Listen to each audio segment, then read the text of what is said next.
the whole tantric and Vedas thing, you know. And of course, you know that was around for 90,000 years. And the whole scientific electronic configuration and atomic whatever, which just came about in the 1800s, in the late 1800s. Although the mystics were talking about an atom for hundreds of years, thousands of years, you know.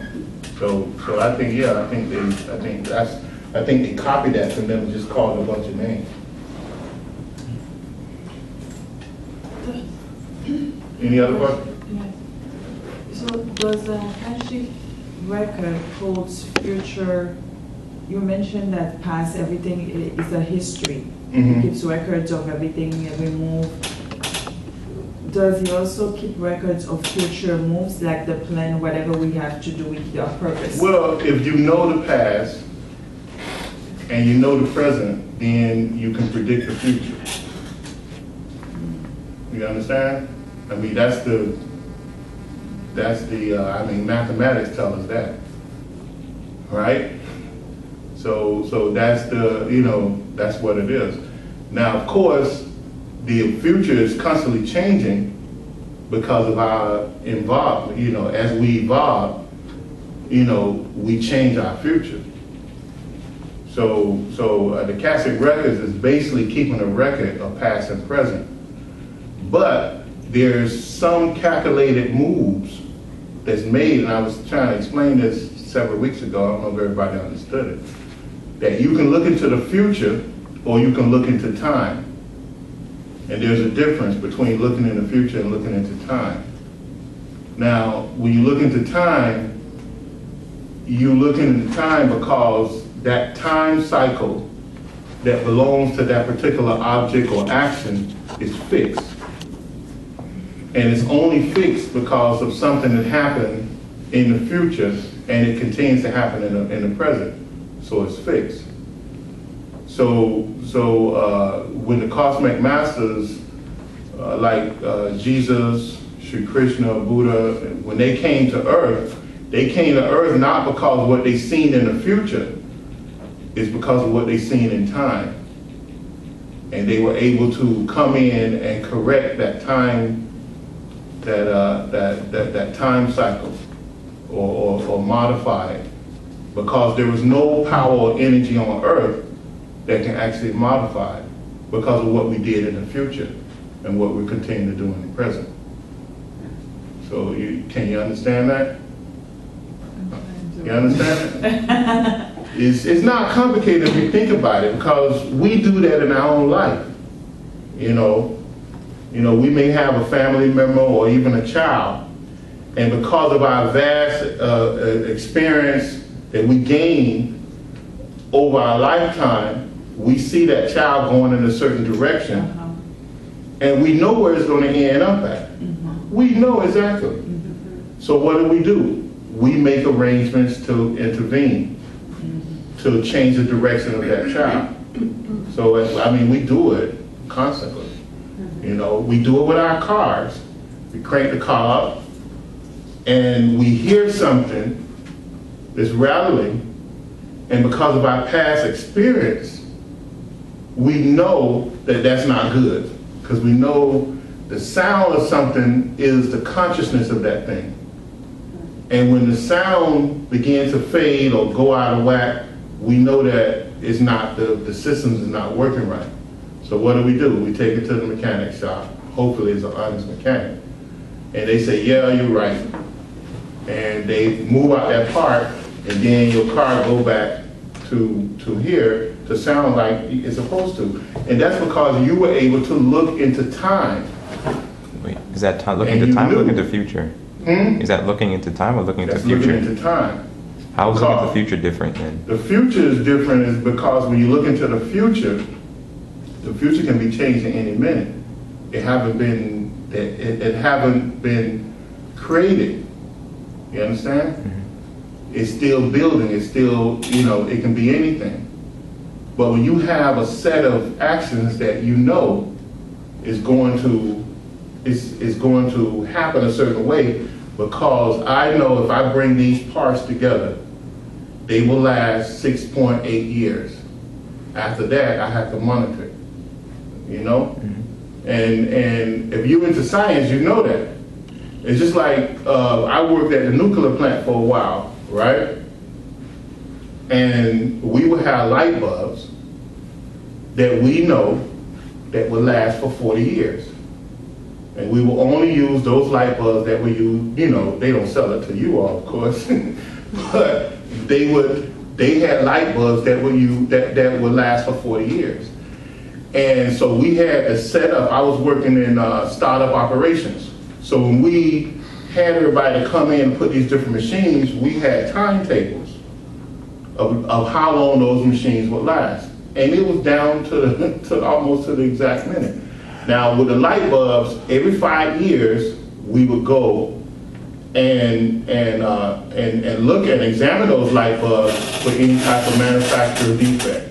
In other words, because if anything was going to show up, they had already calculated that it would show up within a 5-year span. So during that 40 years, we will only check it 5 years. So that's looking into time, because you set things up to go a certain distance for a certain time, you know. So the Cosmic Masters, of course, because of their vast experience over us, they're able to look into hundreds of thousands of years, millions of years into the future, because they see this and they know what the domino effect is going to be. So, but there's another part of us that's constantly changing, that they have to monitor, you know, and that's for everyone. So you have to understand that, you know, in the so-called clairvoyant world, you know. Any other question? Excuse me, do you have a handout for last week? Yeah. All right, so when we're getting back, getting ready to incarnate into another life, do we go before the Cosmic Masters and they decide, okay, based on our karma, this is the type of genetic family we can have? No, you don't go before the Cosmic Masters. You go before yourself. No one judges you. Only you judge yourself. Now the Cosmic Masters will guide you into that meditation, but they won't judge you. You know, remember what we talked about last week. We talked about that there's a higher aspect of you living on the highest realm of this earth, you know, that's fully, knowledgeable of everything that you need to go through. And that's who judges you, yourself, the higher aspect of you. It places limitations on itself in order to mold and shape itself so that the whole aspect of it can be absorbed back into the source. You understand? So it's not the Cosmic Masters, you know. So how does that database then? How does that help us then when we're? No, that's just to let you know that for karmic reasons, and really it's good for us that they are monitoring and making sure that that we move forward and not backwards so much. Also, will they intervene and remove some like strenuous genetic streams or lines from holding us back? Yeah, they remove Satan. They remove a lot of these different beings that's holding up. Don't you think it's lucky that we didn't fall to a lot of these crazy things? And you know, when you look back at our past over the last 100 years, especially with all the technology introduced, don't you think it's strange that we didn't fall? You know, I mean, it's very unusual that the atomic, that the atom bomb was only dropped on what, 2 cities in the last 100 years? Isn't that kind of strange? You know. So that's, although they have experimented with the atom bomb, probably what what they estimate, thousands upon thousands of explosions they had in their experimentation, 30,000, They do that in 40,000. Atlantis? No. They do it in the deserts. They do it. They Underground, do it underwater. underwater. They do it underground. They dug deep holes and exploded the bomb, but they haven't dropped it on the population. You know, and I think It's one of the reasons why they haven't did that is because of the cosmic masters, I think. it's some calculations that haven't been released to the public yet. That I remember.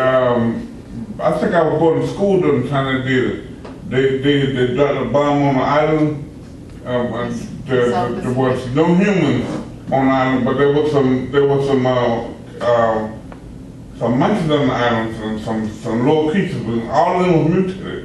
The ones that weren't killed were mutated into some kind of beast, some kind of they said some of the monkeys have been mutated to the way they became like a superhuman. I wouldn't say superhuman, but their bodies can be killed by ordinary physical machinery that we have. Yeah, and you know, after that, over in the 2 times they had the atomic accident over in Russia. Yeah.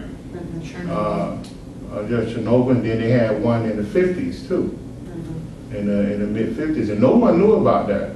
I think that their society was the only one that reported and released that information. Yeah. That it had happened, and it was not until 1950s. It was not until 1986 that the rest of the world knew about it. But it was in the 1950s when Dr. King released that the thing had exploded. But what they found over there, the animals, they found chickens that grew as this called chickens or roosters. Yeah. And they found cows that grew as large as a car. You know, so from the mutation. So I mean, it's really dangerous. Atomic energy is very, very dangerous, and really we need to use something else other than that.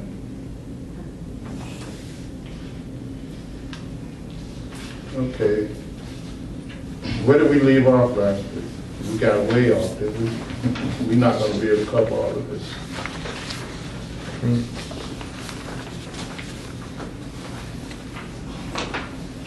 I think we got to part 5. We didn't talk about the Star of Bethlehem, but we finished up pretty much the birth and. I thought I spoke on the Star of Bethlehem. Yes. Oh, you did? We covered the wives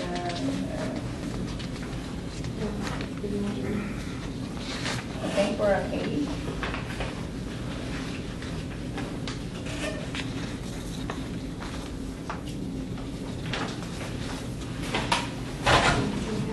Hey. You got another one? Yeah, I think we are. My last one. I don't want to keep us for look at the weekend. Yeah, so I told you that the Star of Bethlehem was No. Keep it up. I told you the Star of Bethlehem was a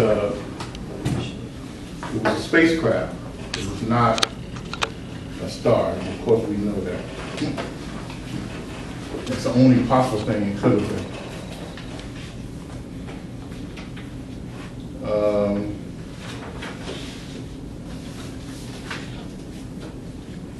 And that Jesus, the real birthplace of Jesus was not Bethlehem, and it was not really known. And of course, he was not born on December the 25th. You know, anybody should realize that. In fact, just a little trivia.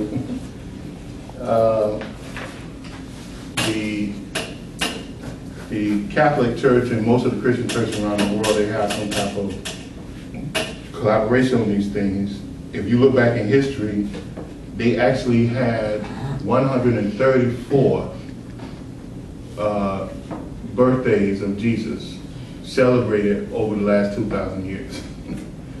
So they had different dates, you know, and they sell it on December the 25th. We believe in the mystic circles that Jesus' birthday is March the 15th. It had to be during that time. I think no shepherd would have been outside late at night in the middle of winter, you know. You know, they didn't have the convenience that we have today. You know. So his birthday, his real birthday was in March 15th. And that's the day that we really celebrate. Of course, I told you what the Magi's were, the three Magi. They were, the Bible lists them as wise men. Of course, they had to be wise in order to know that a great one was coming and that they was tracking this, this star that appeared in the sky. But they were more than that. They were the disciples of Zoroaster. And take some time to look at the history, the life of Zoroaster. He was a great cosmic master that came to Earth 6,000 years before Jesus did, and he preached one God, and he performed many of the miracles that Jesus did and that Peter did. And he also was crucified,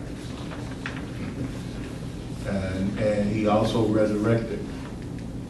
He was a great cosmic master in Persia, which is Persia is Iran today, right? Yeah. Yeah. Which is Iran, and he still have a small following around the world. But he was a cosmic master, and the cosmic masters for the Magi. So they went searching for someone who was to come and do the same work that their master had did 6,000 years ago, and that's why they came and gave Mary and Joseph the money, the gifts, and everything that they had, you know, so that frankincense and myrrh. yeah, so that they can help finance his education and his life and protect him. So that's what that was all about, you know. They wasn't looking for a king. They was looking for a great master. And of course, by the time that they got there, Jesus was probably like 2 years old by the time. It was no manger, there was no baby in the thing and all that stuff. He was walking around on tools by then. And then they told his parents to go to Egypt, which they went to Egypt, and he stayed there for a good time until Herod died, because they can see that Herod was not going to live long anyway, you know. Yeah. In the Bible, it said the three Magi followed the North Star, the Star of Bethlehem. Mm-hmm. And you said that by the time he got to Jesus, he was 2 years old. So were they following that ship for 2 years? Probably. I say he was about 2 years old. About 2 years old. I don't know if he was 2, but they say he was about 2 years old. Yeah, it took them a long time to travel. I mean, they didn't have cars or airplanes. You know, it was on a camel. So you, I mean, just Google camel and say how fast they move, you know, and then do the calculations from old Persia to Bethlehem. But See how long it would take them to travel, you know, and then of course think about the mountain range and all that stuff too. And I think in Google they could tell you how many steps and miles it is, and how long it would take to walk, ride a bike, or drive, or fly. So I mean, just do it. I mean, just do the calculations. But did they start their journey when Jesus was born, or were they already traveling prior to that? I don't know. I don't know that. I don't think they started the journey before he was born. I don't necessarily think they did. But I know the reports from the mystic schools that Jesus was running around by the time they got there. He was not a newborn baby, you know, because his birth was actually secret, you know, and his birthplace was actually secret.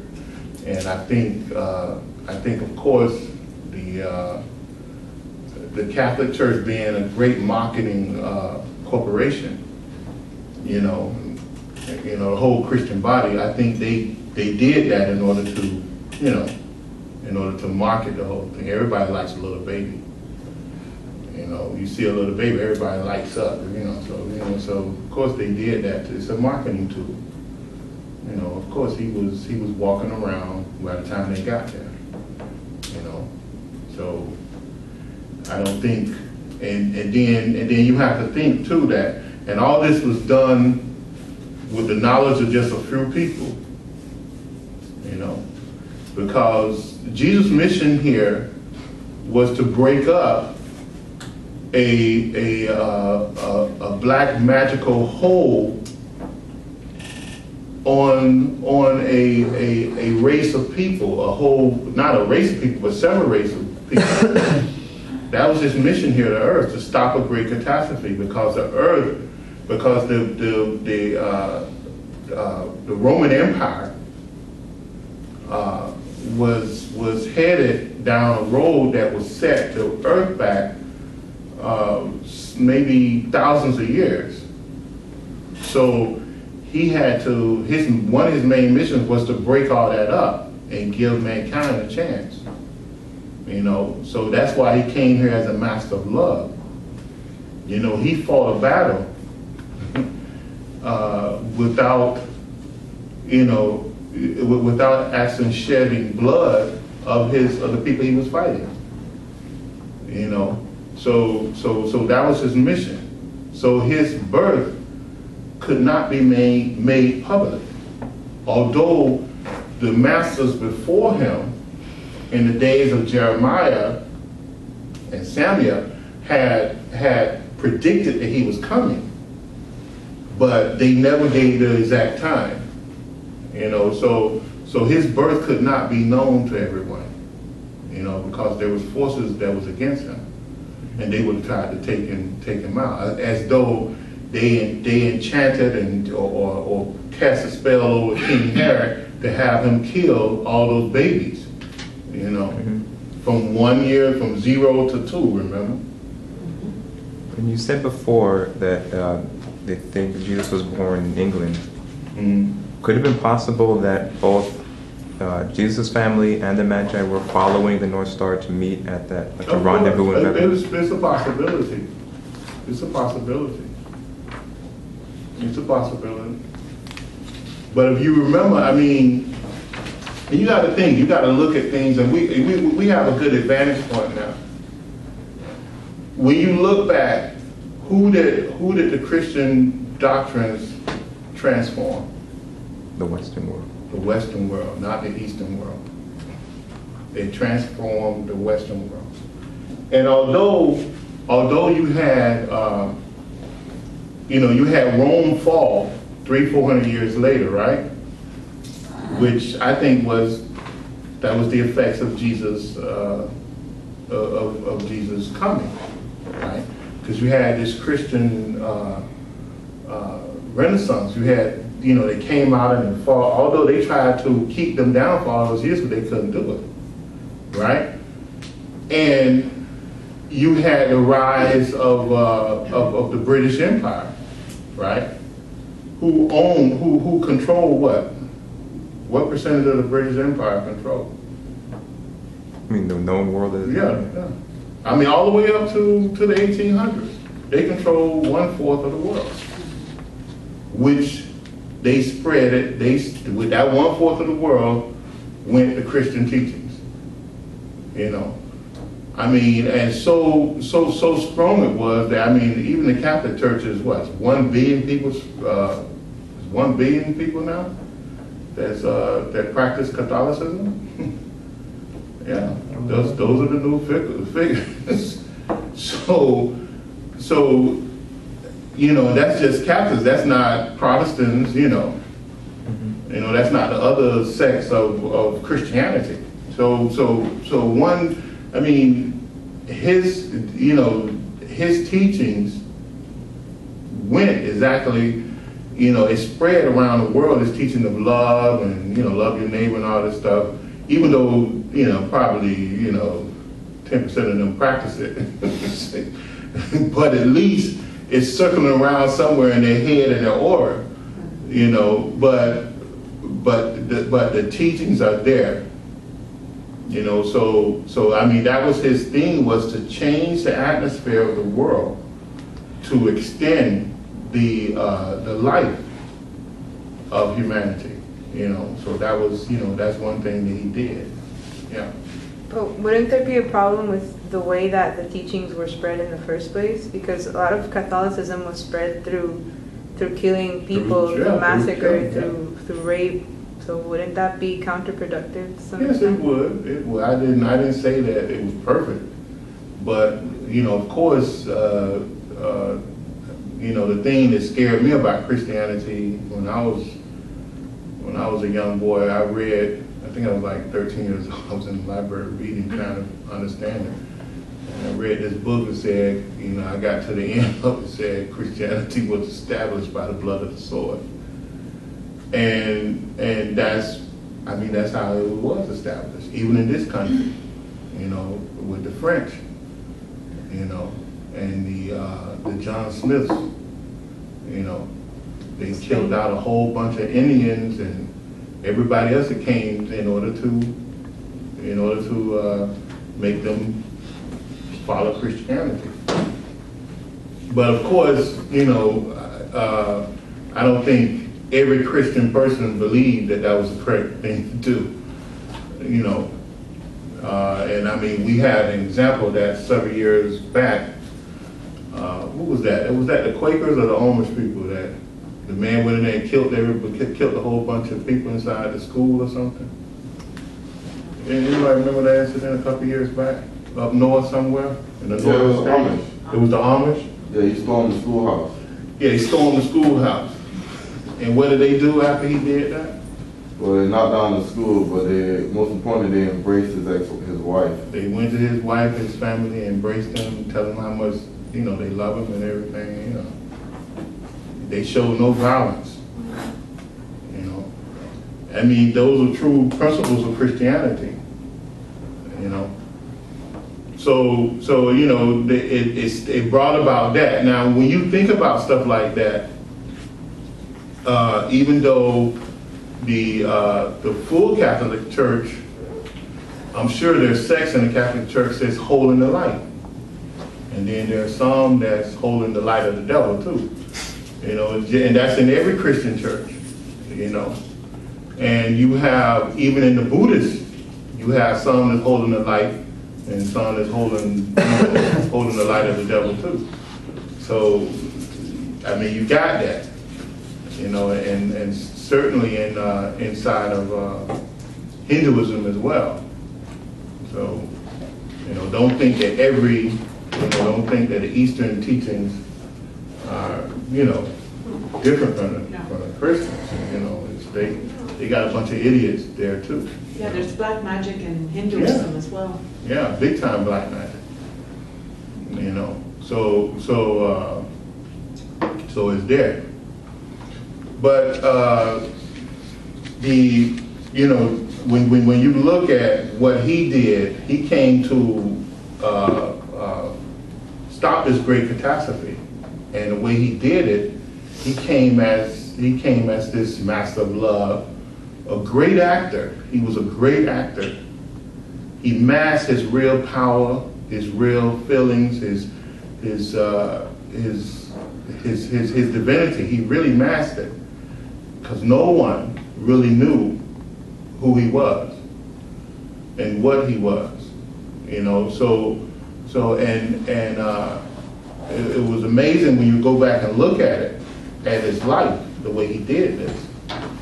And even his followers, like I told you, that it was not only him who was a cosmic master, it came from another world, but it was also Peter was a cosmic master. It came from another world. It was also Judas, who betrayed him, was a cosmic master that came from another world. You know, John the Baptist was a cosmic master that came from another world. So you had these great actors, these great cosmic beings with tremendous power that had masked themselves as ordinary people who had came here under a cloak to help us, you know. In fact, and then we don't know if they were the only ones. And some of them had been reborn here on Earth. They had entered the life cycle of Earth, and they had been born several times before that particular, incident, that particular life. They had been born before. They had been here on Earth for maybe a couple hundred years preparing for that one mission. In fact, Peter did not even realize who he was his whole life. You know, he did not know. He didn't know. And for what we understand, his mission is not over with. You know, so he still have yet to come back here. You know, so that he can ascend. So we, you know, it's really complicated. And the whole story and his whole life, Judas, who betrayed him, had to be the greatest master of all to do what he had did, you know. Because he was a great master, and look up the story, that when they came to arrest him, you know, anyone remember the story when they came to arrest him? There are several versions of it. I believe the one of the versions. But when they came to arrest him, remember in the middle of the night when he was praying? He was praying in the Olive Garden, and they came to arrest him, and he came to them and asked them, "Who dost thou seek?" And they said, "Jesus of Nazareth." And they said that the soldiers fell back as though dead. He raised them from the dead, called them back. He said, "Who dost thou seek?" And he told them, and they went to go fall again, and he pulled them back and said, "Take me, but leave my disciples alone." Then Peter pulled a sword and cut one of the soldiers' ears off. Jesus bent down, picked up the ear, and put it back as though nothing had happened. Such great power. Now, to harm a great master, of course, they came there with wrong intentions to kill him or to take him to be killed, right? Karma would not allow them to do that. So that's why they immediately fell back as dead. So that's a tremendous karmic pressure that's around a great master. So he had to manipulate karma to allow, his crucifixion. He had to manipulate karma to allow his crucifixion.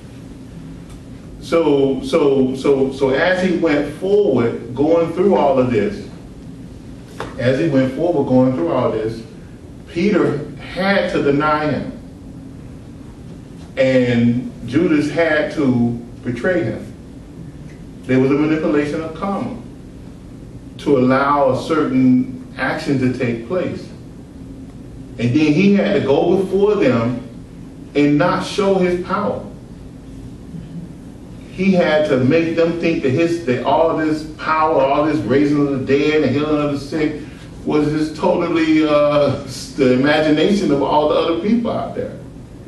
You know, so that people like Pilate and the high priest and everyone would just, you know, look on him as at that time there was many prophets out there preaching and performing feats too.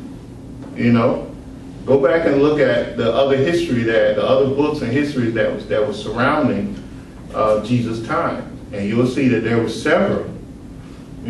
several prophets doing similar miracles that Jesus was doing, and trying to lead the people against, you know, the kingdom and all of that. But Jesus had a different approach where he asked his followers to embrace him and love him, which is totally different. And he had a greater following of people behind him, and he was the greatest threat. Because of course they can see that a lot of the other prophets at that time, they was looking for prophets, you know. They wasn't necessarily looking for, you know, to help the people. But Jesus was living like a peasant, you know. he was not accepting anything. So he actually had to manipulate karma to allow them to do what they did. You know, at the same time, of course, there were cosmic masters that was around who didn't want this to happen, who didn't want him to do what he did, but they were told to stand back. Cosmic masters such as the great Samson, who had been born as Samson, Hercules. I really believe he was Zoroaster. That's my belief. Because Zoroaster was known for his great strength too. That's something that Zoroaster. Hold down. It took 119 minutes just to hold his shoulder steady. They could keep it down for more than a couple of seconds. Because Zoroaster fought in the ring, in the arena at one time. He was a great. Go back and read his history. He was a great, strong master. Not only did he heal the sick, raise the dead, and do all those things, but he showed great Samson and Hercules type power too. But these cosmic masters had been reborn on Earth, and they had been the protectors of us for thousands of years. So they were told that they could not intervene, and that they had to, and the things had to go the way Jesus had made it happen. You know, yeah. When Peter took the sword to the soldier, was that his way of intervening, even though he didn't realize who he was? But was he trying to intervene? Yeah, it was a common manipulation. It was a common. I mean, Jesus brought everything the way. If you go back, because he had already told them that when he go back into when he go back into, what was it, Jerusalem or Nazareth? Anyway, he told them when he come back in that city, he would be arrested. He told them, I will be arrested, they will crucify me, and on the third day I would rise. He told them exactly what was happening. So of course he knew what Peter was going to do. And he knew he would be there to correct that to a certain degree. You know, so it was a great manipulation on his part, and there were great dark forces that were here on this earth, making all this happen. All this, because they were controlling the Jews, they were controlling the Romans and every other empire that was around at the time. They were controlling them, and just like they controlling most of the the people today, the leaders today, although their numbers have shrunk since that time. They don't have as many people with them. So these were great black musicians that not only lived on the physical plane, but they lived on the astral planes too, in the same body.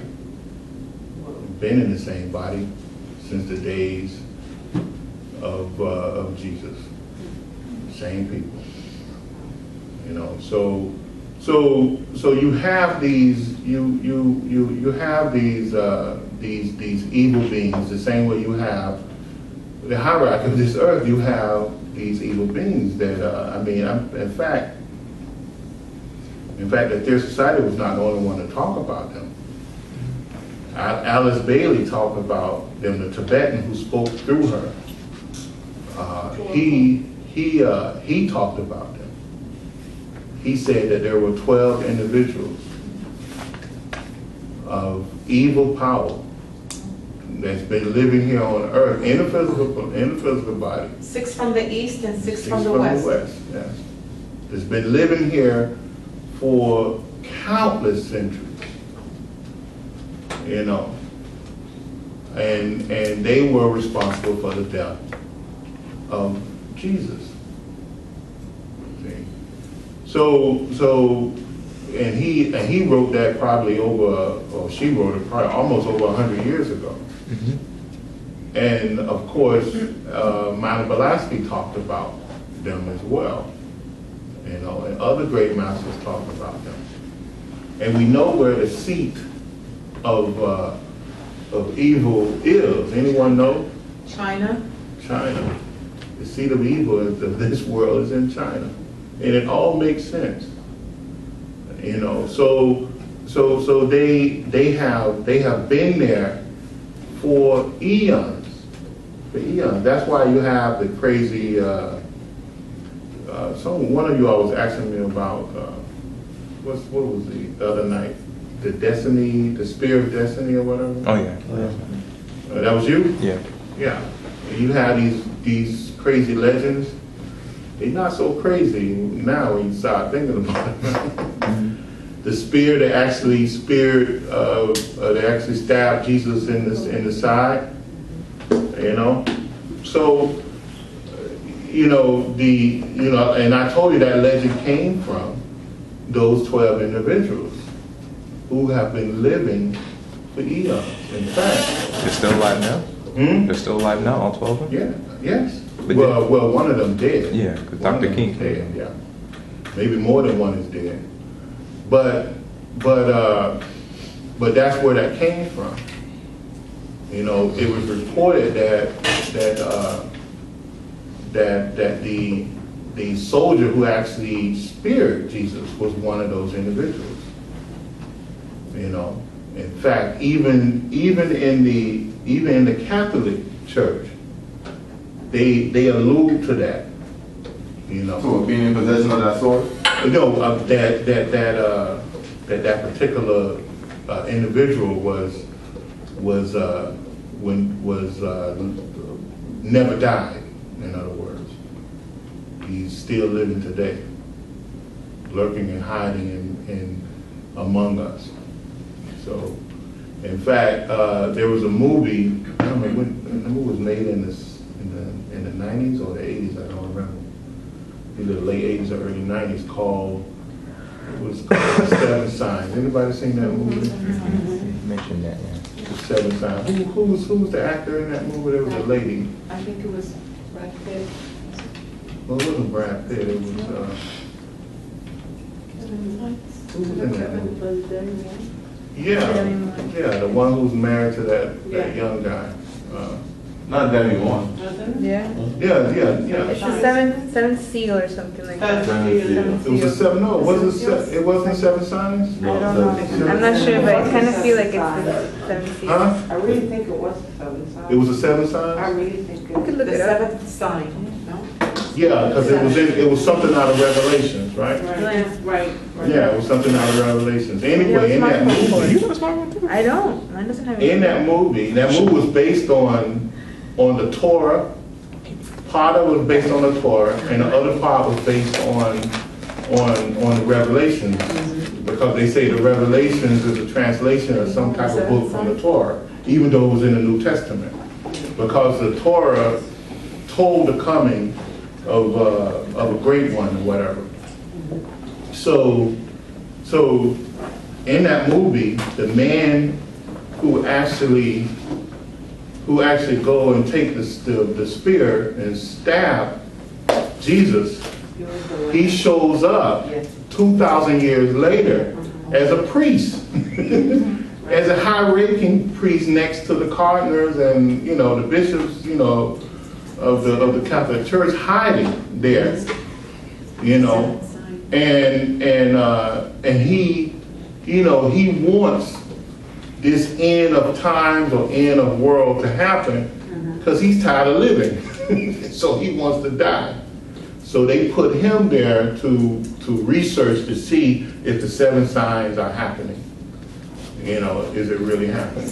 So of course he lies to them because he wants the whole thing to happen. And these 7 seals are broken. These 7 seals, it's a 7 signs, I'm sure it's a 7 signs, but they have the 7 seals, these letters or whatever that talks about what's, what about to happen. Every time it breaks, then it happens or whatever. It's all the dramatic stuff they added to it. But all of that is actually based on on the mystic teachings of Kabbalah and the mystic teachings of the Buddhists and the mystic teachings of the Hindus. Because believe me, that if you study Hinduism, you study Christianity. If you study Buddhism, you study Christianity. So they they intertwine and they have these things. So these 12 individuals who's ruling the world, who's ruling the corporations and ruling the governments, these individuals have been known to be here for many, many years. What they did, it was a group of adepts who a group of black musician adepts who found the key to extend their life. Not that they have, everlasting life, no, they don't. But they found a way to extend their life for thousands of years. And they hide behind humanity, pushing them in a direction that they want to push them. And they go and they try to kill these great cosmic masters every time they come. I don't think it's been a cosmic master that came here they did not try to execute. One of the last great masters they actually executed or killed was Mahatma Gandhi, who was a cosmic being, and they brought about his death. Of course, he had manipulated karma so much that his death brought a whole new age to the earth, because they taught the rest of the world how to use this power of love that Jesus preached about through nonviolence. So, but these 12 individuals, well, they're not 12 anymore, like I said. You said one died, right? Yeah, one was killed. So, it's not 12 anymore, But that's what Jesus was up against, and he perfected his mission. And his thing was to allow them to kill him. He wanted to build enough tension and pressure up against him to allow them to kill him. So why? Because he had reached the level to be able to ascend his body, to rebuild his body. So all this whole event of pushing towards bringing him to, and it's amazing too, because when you look at it, when you look at his life, and what bits and pieces we have of his life, if you're into numerology, you know, you do the numerology and it works perfectly, you know, because he died at age 33. You know, anyone know that 33 is a master number. It's the highest master number, the number 33. So he goes on the cross and they kill him at age 33. And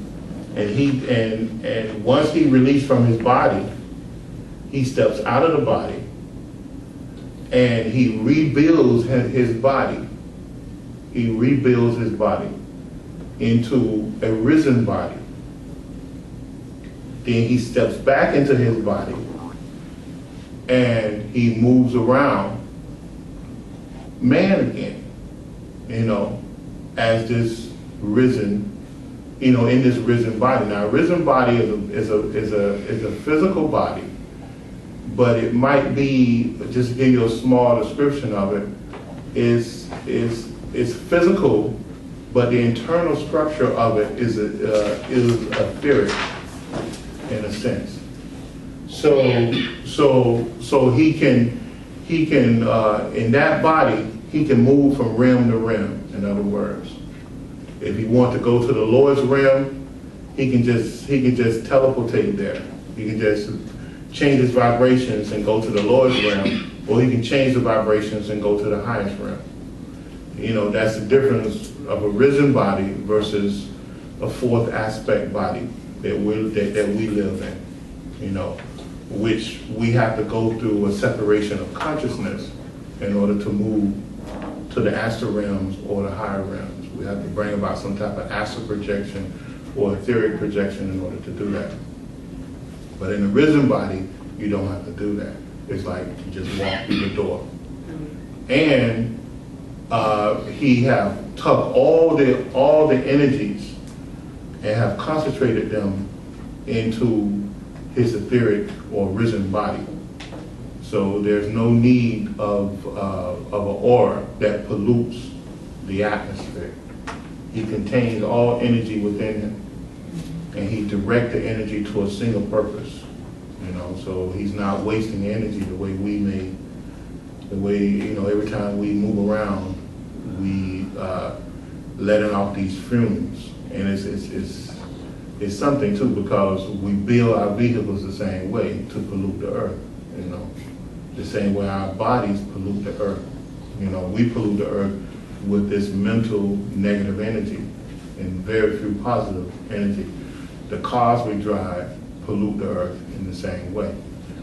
So we mirror things after us, whether we know it or not. You know, that's what we're doing. But in a risen body, you don't pollute the earth. You control karma. You know, and they do not work outside of the law of karma. They make sure that everything they do is done within the karmic law. So at that point, when he became an ascendant master of earth, because a risen body, he's an ascendant master of earth, he was able to move freely around the world and appear and disappear, and his powers was not limited anymore. He can do whatever he wanted to do within the confined laws of karma. And that's what he did. So that's the real story behind the resurrection, is that he took their negative energy pushed him into a positive position. That's what he wanted. Mm-hmm. So the hundreds of years of them coming against him, it all added up to them, you know, helping this tremendous master of masters ascend. So all their negative actions went to nothing as far as they're concerned. But as far as we're concerned, it went to something positive. You know, so he reversed it. And that's why I tell you, in mathematics, you have a -4 times a -4. What do you have? 16. You have a positive what? 16. So what he did, he took these hundreds of thousands of negative actions and timed it against itself and brought something positive out. So they were furious. They were absolutely furious. I mean, they went crazy. And at that comic moment, the earth's destiny was changed. You know, mankind would move forward without this huge cloud over his head. The Roman army, the Roman government would have to fall because of their actions. It had to fall. This whole great feeling of love permeated that area. So the Christians of those days, I don't know if they was called Christians at that point. They were not called Christians for many years later. But the followers of Jesus at that point, they lined up to die. They would defy the Roman Empire one after another. And they lined up to die for their purpose. And what happened was it gave the other followers behind them a greater power and a greater strength, because they believed that death was not it, that they live on. And that's one of the reasons why, and you can check this, the Catholic Church removed reincarnation out of their church, because it was a part of their doctrines. Reincarnation was a part of the Catholic Church doctrines, or it was a part of the Christian doctrines. And you can go back and check that. In fact, I forget exactly what pope or whatever they actually removed it. But they did remove it. In ancient times or relatively modern? In the 14th century. It was in, yeah, it was in. Pope Constantine? That's recent. Yeah. It was there for at least over 1,000 years. Yeah. In the Catholic Church? Yes. And most Christian doctrines. It was there for at least over 1,000 years. All of them didn't move it all at the same time, but No. because some of them held on to it. But they realized that if they kept that in there, they would not continue to be able to control the people. So they removed it. You know, they talked about this everlasting life thing, which doesn't make sense. Yeah. What was the reason then that I think when Jesus resurrected, there was one of the disciples that were there and they went to touch him and he said, "Do not touch me until I ascended to the Father." Mm-hmm. Was that because of that body that he transformed into? I don't know about that. If you look at most statements in the Bible, every time he talks about the Father, he's actually talking about his higher self. If you remove Father and put his higher self, or remove Father and put the crown on the Christ, then the thing will make sense. That might be one of those statements in there that that doesn't make sense, that they just interjected. Like another statement, like they put in there, God so loved the world that he gave his only begotten Son. Now, even ministers, in fact, it's something interesting. It appeared in the Miami Herald newspaper in 1991, March 15th, on the birthday of Jesus. Go back and look at it in the microfilms. I think it was 1991 or 1990. It was one of those years. It was on March 15th. Go back and look at it, where a group of world leaders of the I think it was of the Protestant. It was a world religion circle. They went through the Bible and they determined that John 3:16 did not come from Jesus, because it didn't fit.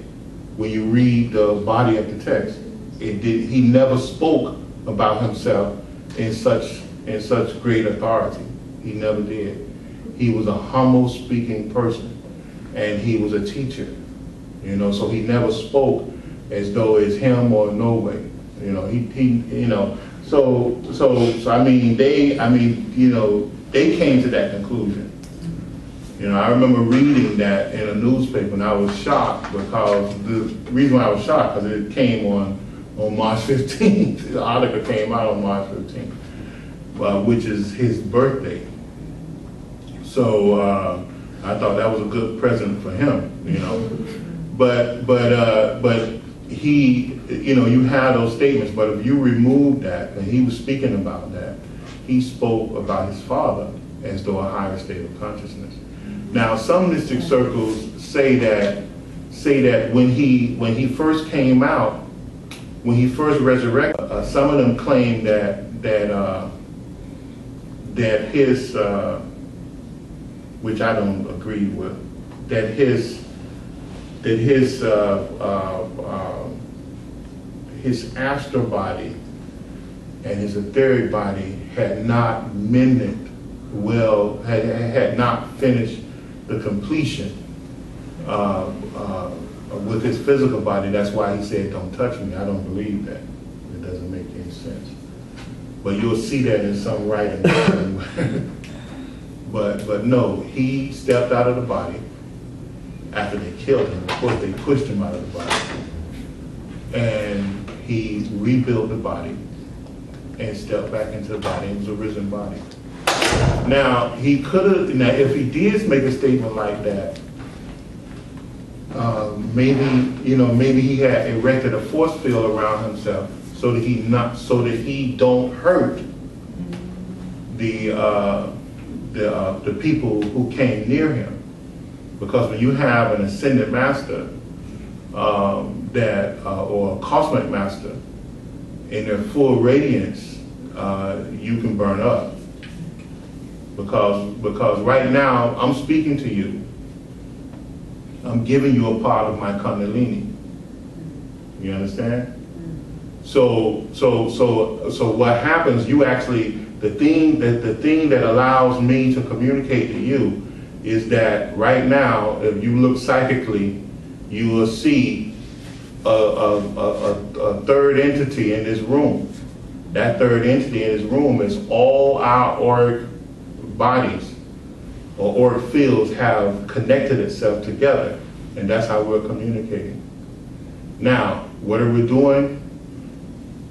Majority of you are taking advantage of my ability to communicate to you, and that's the power that's coming from my Kundalini chakra.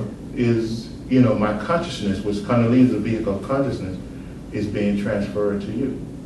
So when you have a great master like Jesus, who just came out of Ascension, maybe he erected a force field around himself, and he told them, "Do not touch him," because it would hurt them if they went beyond that force field, which is possible,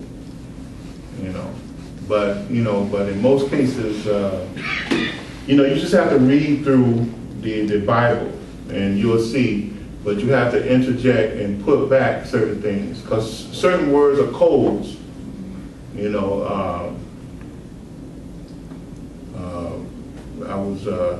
What was that? When we was talking about the Constitution of Man, I directed you to what? Corinthians, what was it? Corinthians 15. 1 Corinthians 15, remember? Yes. And in there, it talks about a solar body, a celestial body, right? All the different bodies of man. Yeah.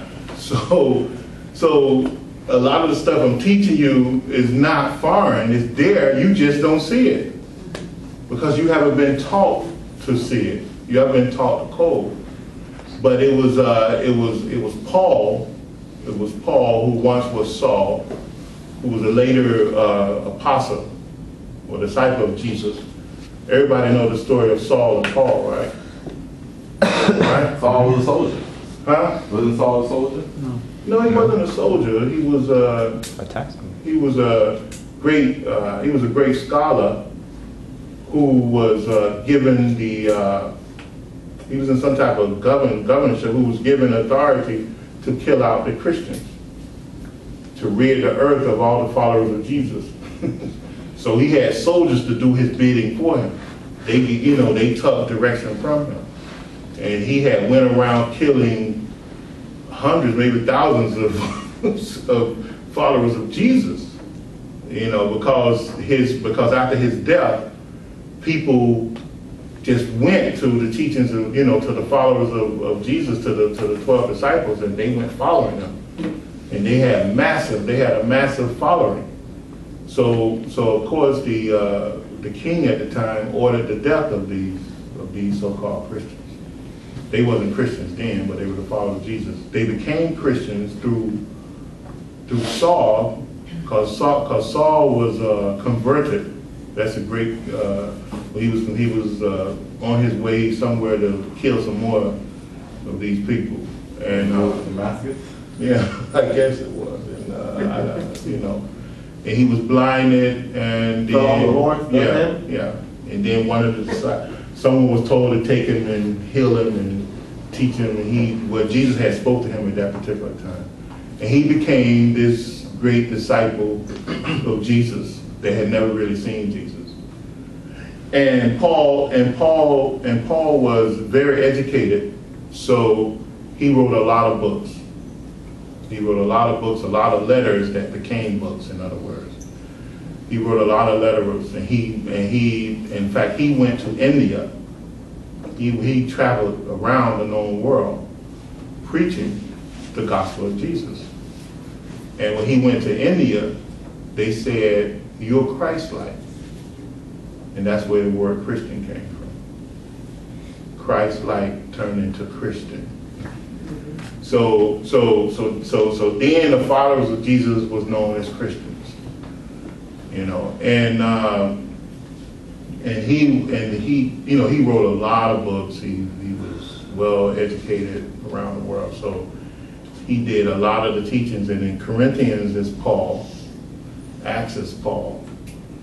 So, and it's really, when you read the Acts and Corinthians, is kind of different from most of the rest of the New Testament. When you read it, you can see and say, well, whoever this person was, he was well educated and he thought a lot. So that's basically. Did I cover everything? I tried to go through so.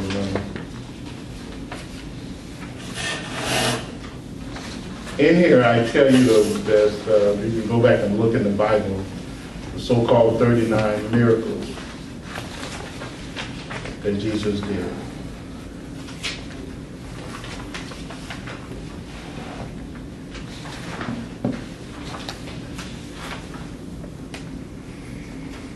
I talk about the also after he died. Well, after he was resurrected,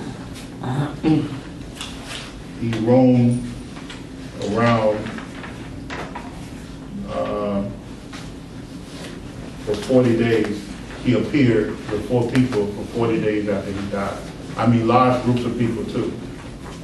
So you can see that it just wasn't a few people the way television may have you believe.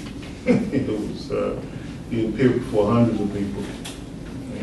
Well, was still performing miracles and all that? Yeah, so miracles was happening according to that time, yeah. Why? Why you waited 40 days? Why? I don't know if it could have been longer than 40 days. Oh, okay. But I'm saying that's what the Bible records. But of course the mystics, in the mystic school, he lived on earth for hundreds of years, maybe thousands. He traveled all around the world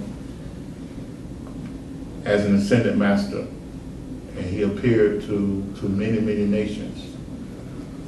And he showed up at many, many schools, schools of learning to teach for a time and moved on. You know, and his mission on earth is not done either. Jesus' mission on earth is not done. Now, the same way the 12 people found out the knowledge to extend their lives.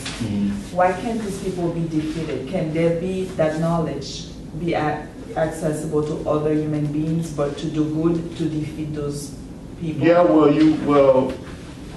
we have individuals who have ascended. We have hundreds, maybe thousands, of individuals who have ascended here on earth. That they don't have to extend their life because they have ascended, and they don't have to go through rebirth anymore. So they are who they are until the end of times. Who does protect the earth and protect mankind, and that's why these 12 individuals, and then there's hundreds of thousands of individuals on the lower astral realm who have to stay in the dark, because of these and because of the spiritual hierarchy of the earth, because they can't defeat the spiritual hierarchy of the earth, although they did try. They did attack them at one time, and it's a lot of this. They not one time. They attacked them several times, but a lot of this is written down in history, but you don't see it. The so-called mythological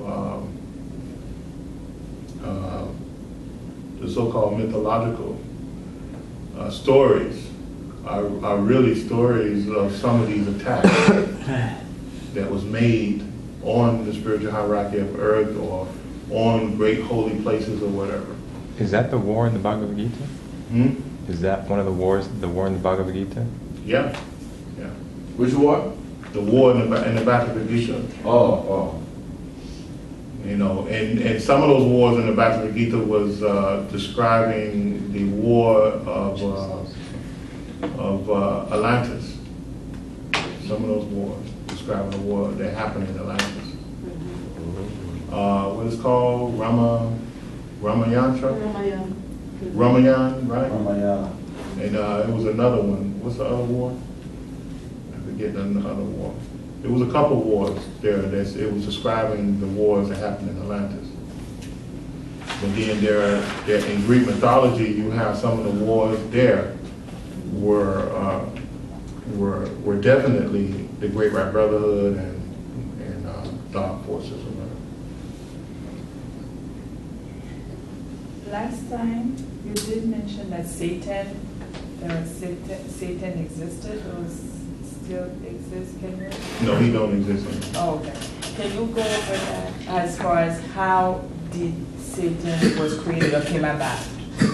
Yeah, go ahead and turn that on.